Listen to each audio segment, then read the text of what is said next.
Haven't these MCs been awesome as we're getting started out? Yeah, that's great. Well, first, I just want to say thanks to NRB for having the Digital Ministry Conference and the Spark Media, and to Misty and the Spark Media folks. When Misty and I started talking about, what would it be like if we were to do a conference for digital, and Spark has been doing a conference for the podcasting. What if we were if we're doing it on the same night, what if we were to have both of them come together? And Misty, many times, she says, well, my audience, they are like super, super excited. They're like extroverts extraordinaire. And I was like, well, Misty, on the digital ministry side, we've got computer programmers and designers, project managers. I said, and you know how you can tell the difference between an extrovert and an introvert computer programmer, right? An introvert computer programmer says hi like this. And an extrovert computer programmer says hi and he's looking at your shoes. Also, introverts don't always know how to tell great jokes.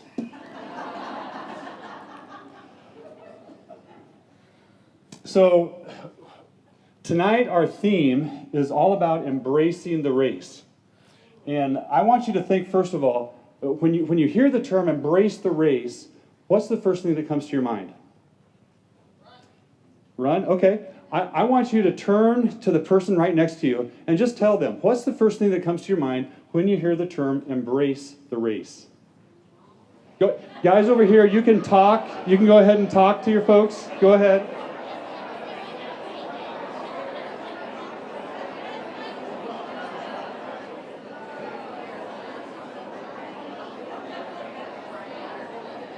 All right.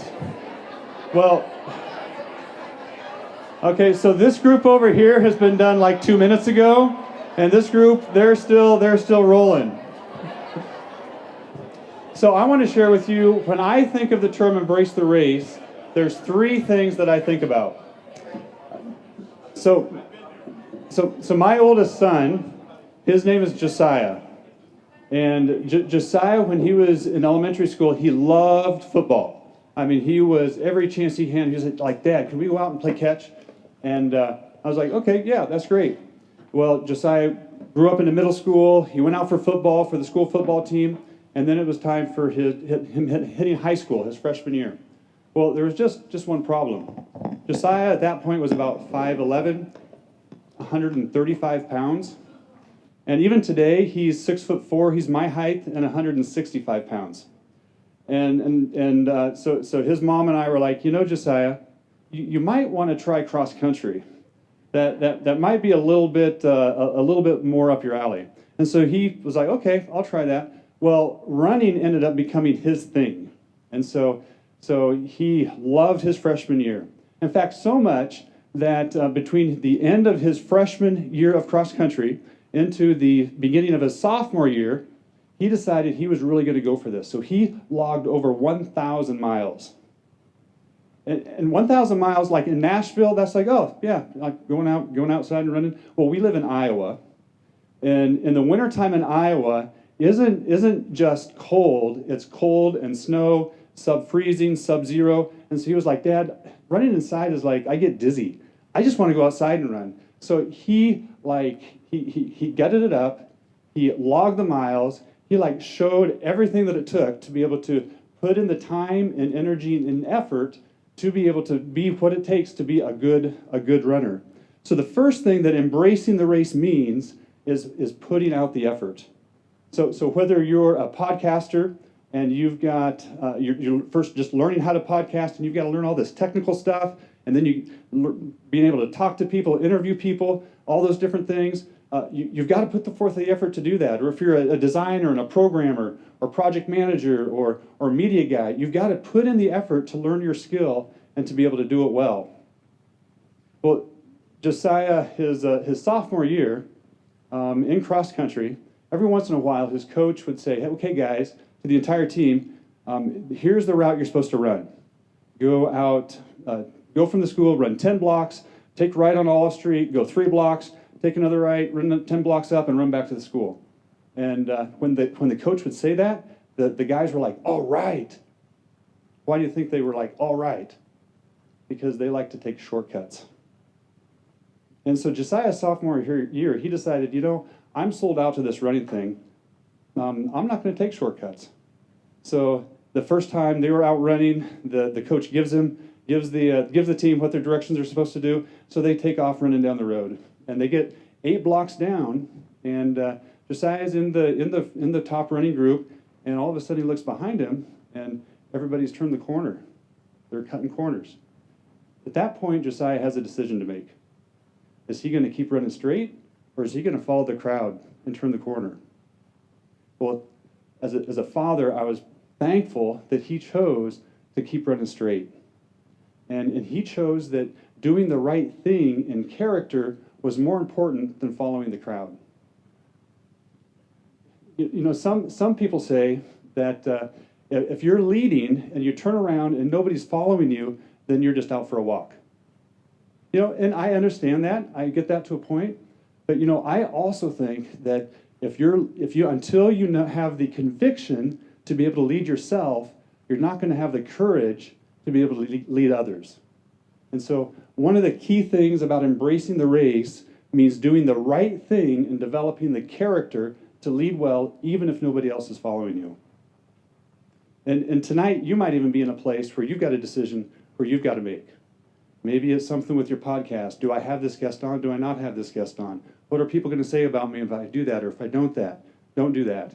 Or maybe on the digital ministry side, you're like, okay, all this new stuff is coming about with like the metaverse and cryptocurrency, and how do we think about all those things? Well, character says doing the right thing, what God has called you to, no matter what the crowd is doing around you.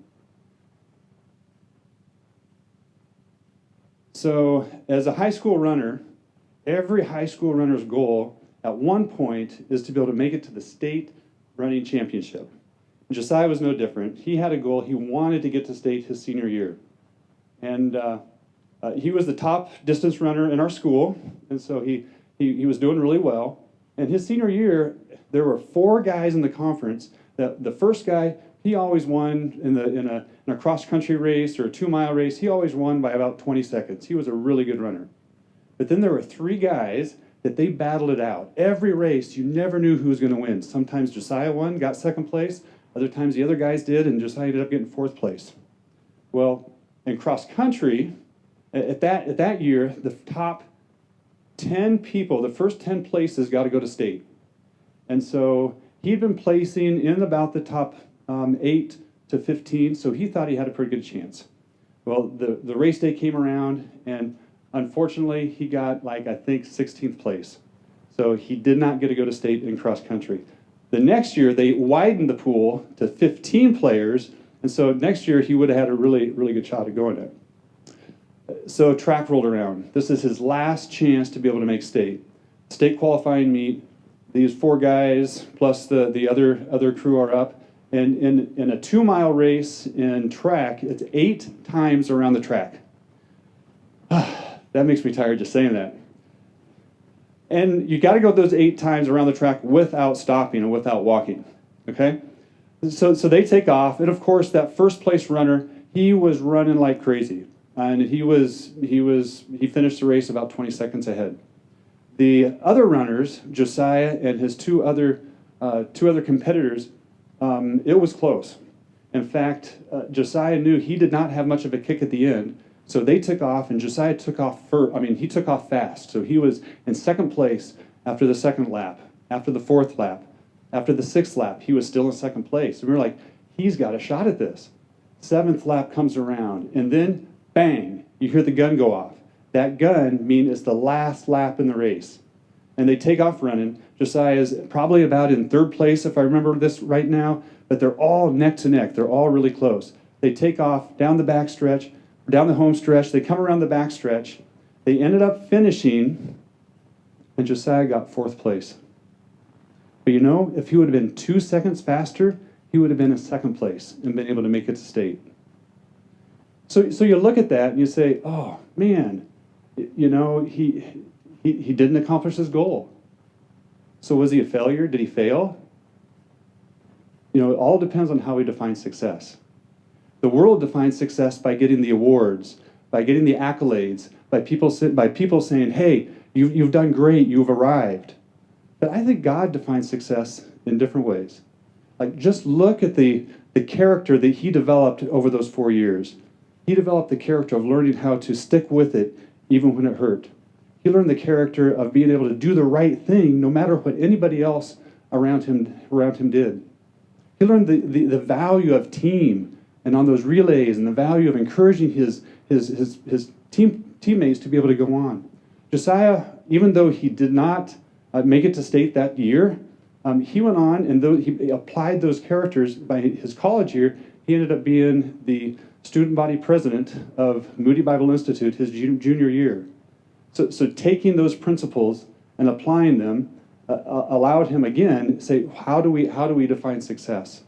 And so the third area of embracing the race means that we use God's measure for success, not the world's measure. And so tonight and tomorrow, as you think about embracing the race, meaning putting in the effort, developing the character, and measuring your efforts using God's measurement for success, not the world's measurement, I just want to close by reading you from Hebrews. Hebrews 12 says, "And let us run with perseverance the race marked out before us, fixing our eyes on Jesus, the author and perfecter of the faith. For the joy set before him, he endured the cross, scorning the shame, and sat down at the right hand of the throne of God." So today, tomorrow, and the rest of 2022, I hope you'll embrace the race with me.